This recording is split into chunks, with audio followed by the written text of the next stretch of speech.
Welcome to the Evening Review with your host, Ashwin Mbedi. Today I've got a special guest in studio representing Shell Upstream. In their very first TV interview in Namibia is Mr. Eduardo Rodriguez, who is the country chair for Shell Namibia Upstream BV. Thank you for joining us, sir. Oh, thank you, Ashwin. Pleasure to be here. It's wonderful. So before we get into talking about Shell Upstream, how have you been finding Namibia? Oh, what's not to like about Namibia? Tell me. So it's been great. I've been a little bit over a year here, and my team is wonderful. The reception that I've gotten by the Namibians have been wonderful. The interactions with the government are productive, are engaging. So really happy to be here, and of course, coming from rainy countries, cannot say I love the sun. All right, wonderful. Okay, so let's get into it. Can you give us just an overview of Shell Upstream's operations in Namibia? Sure. Shell has quite a long history in Namibia. Believe it or not, we were also involved in the Kudu field back then, right? But I think the return of Shell Upstream came in 2014, and we were, I think, one of the main international oil companies, IOCs, that came to Namibia to explore.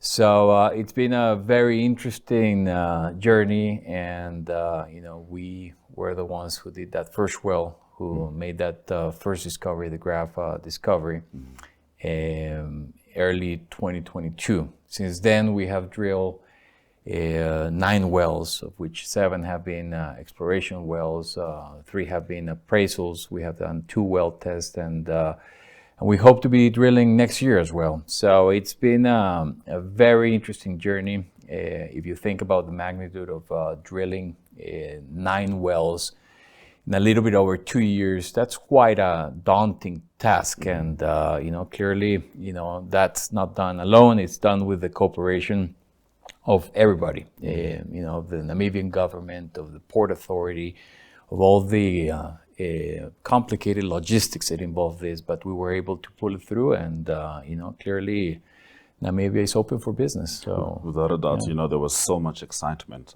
from that initial discovery, and not just Namibia, Africa, and in many ways it made the entire world pay attention with regards to Namibia and where it's going in the future. You have mentioned a couple of the milestones, but are there any other key milestones that you're willing to talk about with regards to Shell achieving them within Namibia's energy sector?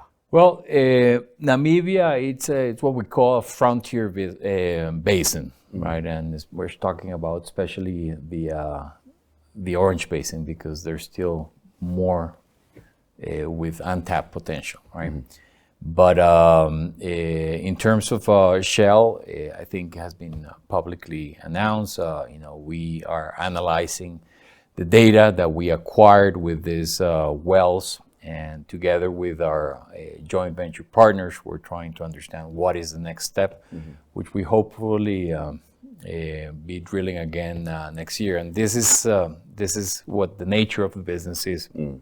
We have to have clear that we're in an exploration phase, right? Which is acquiring information, understanding the surface, and trying to understand, what potential you can find on commercial pathways that are that will satisfy the investment hurdles that are required by the group. Yes. And I mean, in a business such as yours, being meticulous goes hand in hand. You're the only group of people where people should not really ask, why are you taking your time? Because every step is important, including the exploration phase, which you're speaking of right now. But I do have to ask, how is Shell integrating innovation and sustainability in its upstream activities? Well, there's a lot of technology going on in the type of exploration that we're doing in Namibia. So Shell has extensive experience in ultra deep water exploration and production. So we're bringing all of our capabilities and trying to apply them to the knowledge that is required in Namibia. You have to think that what we're talking about is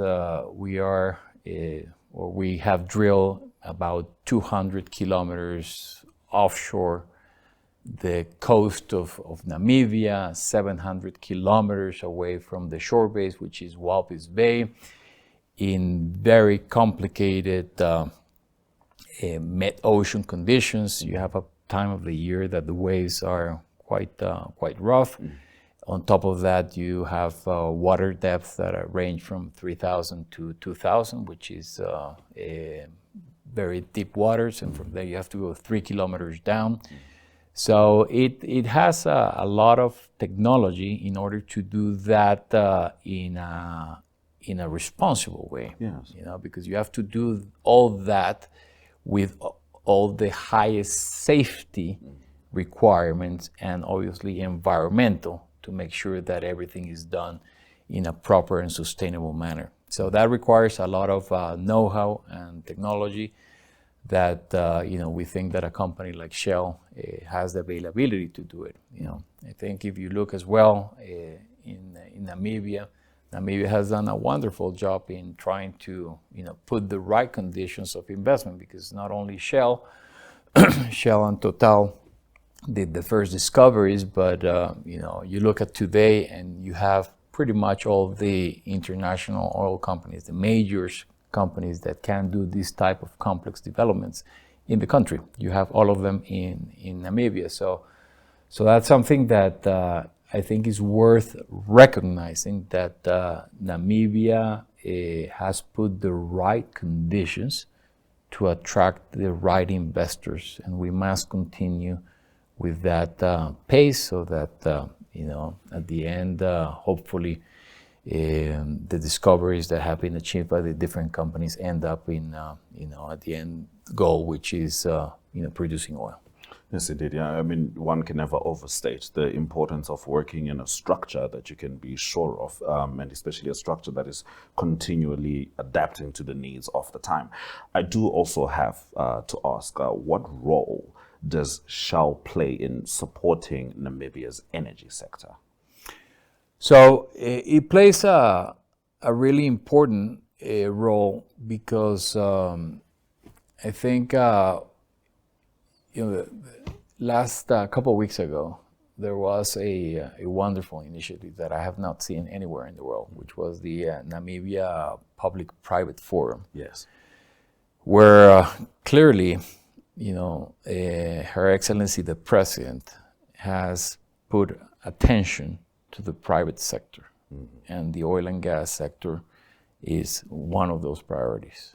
So here I think we all have the same objective, so it is very important that we all coordinate as an ecosystem, government, finance sector, the oil and gas industry, service providers, academia, everybody. We all need together, work together on that. So Shell is part of that ecosystem. Besides, obviously, all the technology and all the know-how that we bring to our operations, it needs more than that. It needs the cooperation of everybody. So Shell is working very actively with all of these stakeholders, so that we make sure that that ecosystem works in an aligned manner. So, for example, I chair the NAMPOA, which is the Namibian Petroleum Operators Association, which groups all the operators of the country. And we have a common agenda to make sure that we work together, so that all the conditions are put in place, so that we can operate in a responsible. We provide the feedback, so Namibia maintains its investment case, which at the end is very important. So we are very active in that space, participating with the industry, with the service providers as well, with academia, for example. We have a partnership with NUST, where we're training professionals, with the contributions that we give to Petrofund. So there's a plethora of initiatives that we're not only working on our JV, on our venture with the partners, but we're working in a wider space of cooperation and alignment of all these initiatives, so that to make sure that we are all pushing the same direction, which is getting to that end objective, which is having a transformational business, Yes, an industry that will transform Namibia. Wow. No. Lastly, clearly, for Shell and for the industry, local content. It's on the forefront of our agenda, and we're working very hard with the government and with all the different stakeholders to make sure that we are, pushing this initiative in a sustainable manner, so that we can do a prudent and phased approach to reach to that end goal that maximize and optimize the Namibian workforce and the Namibian suppliers. And to do that, we started with an industry baseline study that was conducted by Deloitte, and they did a baseline of the current status of Namibian suppliers and Namibian workforce. Okay, so we know already, and then we match it to what the industry needs.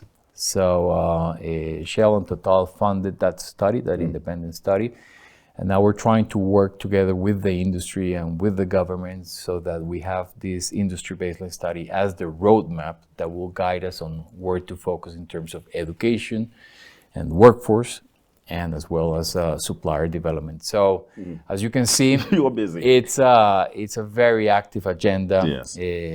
And we're all working together on this. So Yes. Shell is an active part and an active member of that ecosystem. Wow, incredible. I'd love to continue this conversation, and we will just now after we take this short break, and then we return talking to Mr. Eduardo Rodriguez, who is the country chair for Shell Namibia Upstream BV.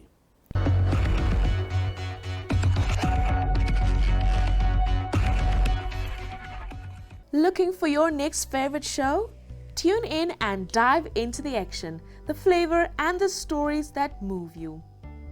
Get moving with Flicks, where fitness meets fun. For the little adventures, it's active kids, energy, games, and endless excitement. And if you're hungry for ideas, What's Cooking serves up delicious recipes and kitchen tips you can't miss. Dreaming of your future? Career Chronicles brings inspiring stories from professionals shaping tomorrow. En vir die yongstes wat nuuskierig is, Blitsfokus bring jou vinnige, vars nuus en stories net daar waar dit gebeur. For the youth, by the youth, Generation C connects, inspires and entertains. Don't forget to start your mornings right with Smell the Coffee, laughter, conversation, and your daily dose of motivation. Do make sure to catch the latest entertainment news with chill, culture, lifestyle, and stories from your community. And don't miss Sports Wrap, all the highlights, analysis, and unforgettable moments from the world of sports.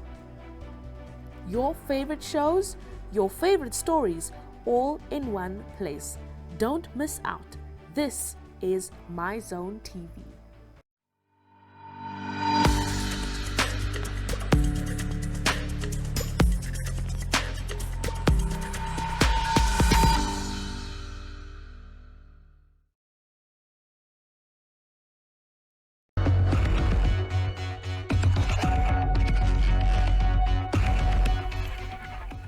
You're with the Evening Review, as I am currently seated with Mr. Eduardo Rodriguez, who is the country chair for Shell Namibia Upstream BV. And we've been talking about their operations and their plans with regards to Namibia, and most importantly, Namibians getting an understanding of their work in the country. Mr. Rodriguez, before we swing over to environmental responsibility, let's just quickly touch on this aspect of competition, because in a sense some folks may feel like there's a lot of companies competing for the same thing. What's your understanding of competition currently with regards to your work? That's a very interesting question, and you'll be surprised with the answer. Okay. So yes, we compete, but at a certain point in time. I'm talking in the upstream sector, but then, as we talked earlier, there's a lot of cooperation, and I think you're going to mention the environmental. Yes, part of the cooperation is environmental. We'll touch on that. But in terms of competitions, once the blocks are awarded, the competition is of the country. You know? And any project that we're doing and how these companies like Shell, how they work is we compete with global capital. So as Namibia, there's other countries and we have other projects. And there's probably more projects than capital available. So at the end, Shell Namibia is competing for projects and capital in the rest of the world, as well as the rest of the industry. Wow. So that's why I earlier mentioned the Namibia investment case. Yes. So Namibia has set the rules of the game to attract the investment that they have. And it's very important that we maintain the Namibia investment case in terms of being competitive and being more competitive than the rest of the countries so that the investment can come. And the more investment we have, the more exploration we have, the higher the chances of success of this industry to be a thriving industry. So that's a very interesting question. When you ask about competition, I always go, okay, pretty much I'm competing with my colleagues all over the world to make sure that the Namibian projects are more competitive. Clearly, there's some technical aspects, but a lot of it are the terms, the stability, how easy it is to do business, how fast you can conduct operations, what kind of cooperation you have with the local government. So all those things add competitiveness to the country, and that's something that Namibia has understood very well. And we hope that we keep having the proactive engagements to make sure that we keep the Namibia investment case. Very interesting. You know, just for the Gen Zs, and they do watch us occasionally, this is basically like Namibia gathered the Avengers. And now the Avengers are fighting on behalf of Namibia. Fair explanation for the Gen Zs? I think it might work. Let's move back to now. I didn't understand it. But You don't understand that? But yes, you know, basically it's like... Clearly it tells what my generation is. Verified. You know, it's this idea of having powerhouses come together to represent one space and one objective, so to speak. So fair and fine. I'll give you that Gen Z update as we move over. But right now, the important thing is we all need to work together. Yes. To maintain that Namibia investment case. Yes. And do not forget the end goal, which the end goal is to produce sustainable oil and gas that will create a wealth for the nation and the impact that wealth will have on the society. Yes. Now, Namibia has got commendably one of the most all-encompassing conservation approach with regards to its laws, to how seriously Namibia takes, taking care of the environment. So how do you ensure environmental responsibility, and this is in your exploration and your production processes? Yeah, so absolutely. In the exploration phase, which is the phase that we are right now, clearly you have international oil practices that are worldwide accepted. Shell abides to all of them. And when you arrive to a nation, what you do is that you look at the local legislation or the international oil practice and you assume whatever is higher, all right? Because let's say, for example, a country like Namibia that is starting oil and gas, it has evolving environmental regulation, which is quite robust. But let's say, for example, that it doesn't meet the international, the companies will not go down. They will maintain the standard. Now, if the national one, then you clarify, because clearly you have to comply. Now, here for Shell, but of course for all the companies that are doing activities here in Namibia, and this is a rule of thumb, the pecking order of priorities is first, safety. Yes. We do not jeopardize the safety. If, for example, there is a risk that somebody will be injured, and that involves stopping the operation with tremendous cost,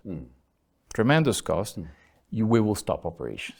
And everybody has the obligation to speak up, and we work really hard on speaking up. It takes priority, the safety of people over operations.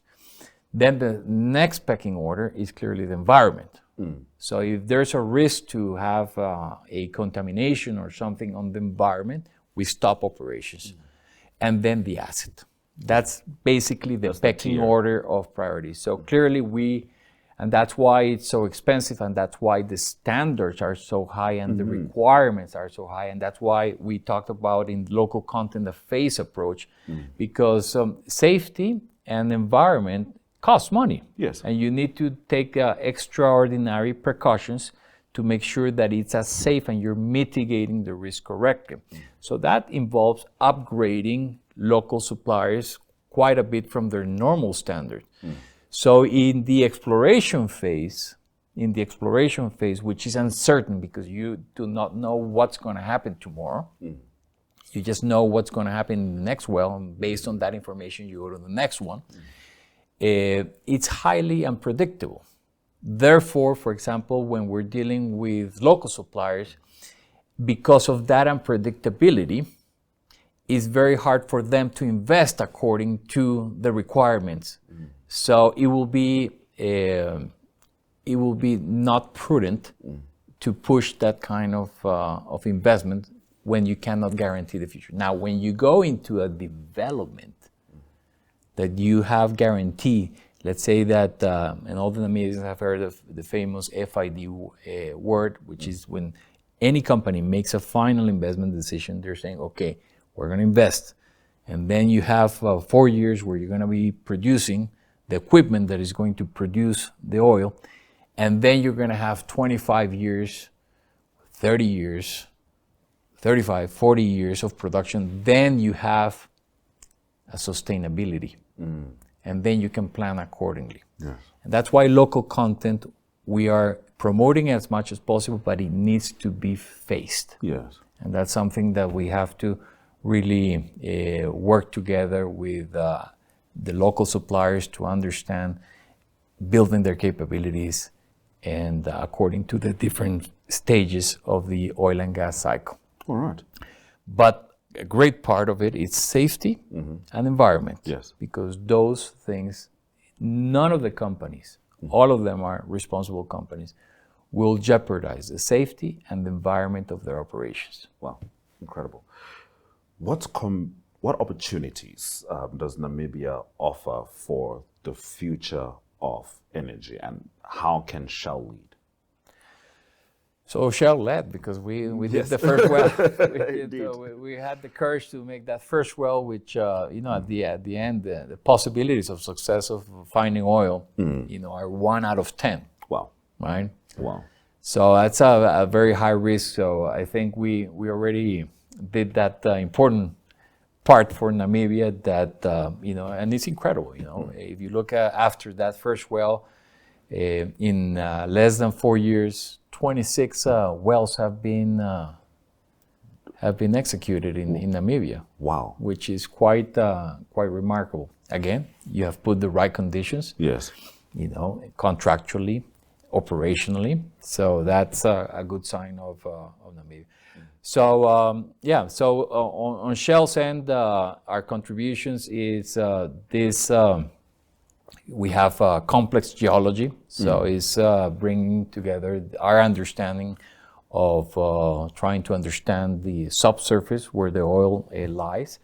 All of our safety practices, our environmental practices, probably bringing new technologies to try to make our understanding of the subsurface, and then if we ever go to the next step, bringing all the development and production capabilities of Shell, which it's one of the core competencies of Shell is offshore. But at this stage that we're right now, as I mentioned before, there's a great contribution on trying to align the industry so that we're all pushing together in the same direction with the same objective. I have to ask though, and I'm sure a lot of Namibians are wondering, how does Shell support or invest in local talent and skills development? You have highlighted on it. Yes, as you've been absolutely. talking, but if you Absolutely. could just expand on that. So there's several. Well, first of all, our office. We have 7 young, talented ladies, all ladies, Namibian.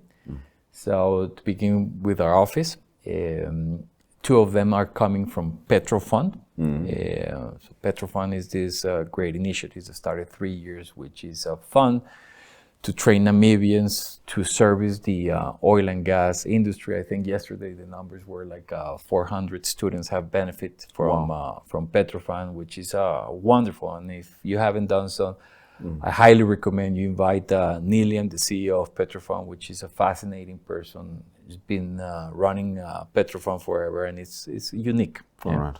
It's a unique institution that Namibia brings. So we support financially Petrofund on a yearly basis.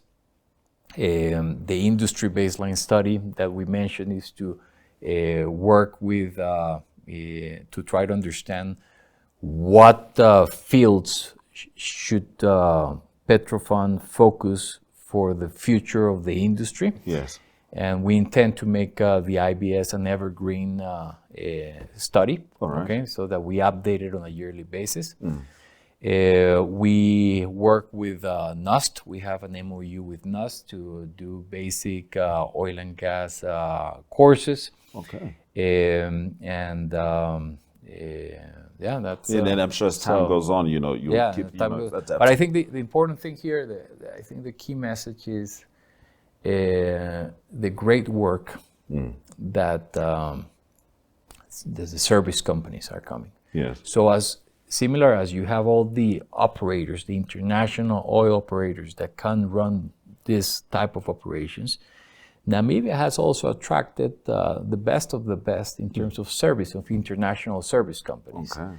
And they, at the end, they are the ones who do the heavy lifting. Yes. Most of the hiring is done by the rig companies, by the well construction companies, by the development companies, by all these are the ones who are going to be doing. They have formed an association called Koganam. And with NAMPOA and Koganam, we have done an MOU to work in partnership to make sure that, yes, we have the contracts with the government, we are the operators, but these service companies are the ones who are executing the work. And most of the hiring is done by these companies. And they are also working together with Petrofund. They're hiring Namibians, and they're trying to every time push the number of Namibians working in the Namibian operations. Yes. As a matter of fact, some of the Namibians have already went to these companies, and they're doing trainings abroad, trying to build on those capabilities. Yeah. All right. Mr. Rodriguez, I wish we had more time, and I certainly will create more time so that we can get deeper into this conversation, but you have been so informative. We thank you very much for joining us. No, thank you. A pleasure to be here, and thank you very much. Fantastic. That's been Mr. Eduardo Rodriguez, who is the country chair for Shell Namibia Upstream BV, highlighting their operations, their approach towards the environment, and how they plan to continue investing in local talent and skills development.